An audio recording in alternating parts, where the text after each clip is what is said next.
మొదటిది వచ్చేసి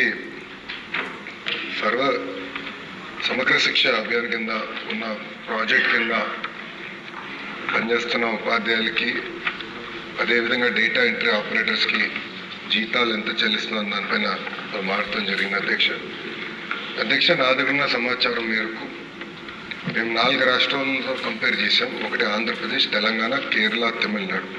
దక్షిణ భారతదేశంలో ఉన్న రాష్ట్రాలతో కంపారిజన్ చేస్తే ఆంధ్రప్రదేశ్ మనం ఇస్తున్న జీతాలు వన్ ఆఫ్ ద హైయెస్ట్ అధ్యక్ష. నంబర్ 2, గతంలో సుమారుగా 3 నెలలకు ఒకసారి జీతాలు వేసేవారు. అలాంటిది ఈరోజు 1వ తారీఖు నాడు మేము జీతాలు వేస్తాం జరుగుతుంది అధ్యక్ష. ఒకసారి కానీ మీరు ఈ ప్రోగ్రామ్ చూస్తే ఇది సిఎస్ఎస్ అధ్యక్ష, సెంట్రల్లీ స్పాన్సర్డ్ స్కీమ్. అంటే 60% కేంద్ర ప్రభుత్వం ఇస్తుంది, 40% రాష్ట్ర ప్రభుత్వం ఇస్తుంది. మనం ఏం నిర్ణయం తీసుకున్నా కేంద్ర ప్రభుత్వ ఆమోదంతోనే తీసుకోవాల్సిన అవసరం ఉంది అధ్యక్ష. అందుకే నెక్స్ట్ పిఏబి మీటింగ్ అనేది జరుగుతుంది.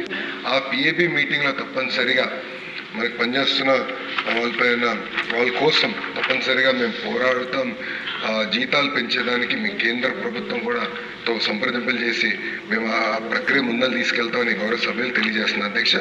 అదేవిధంగా అధ్యక్ష, మీరు చూస్తే సీజనల్ హాస్టల్స్ గురించి చెప్పారు.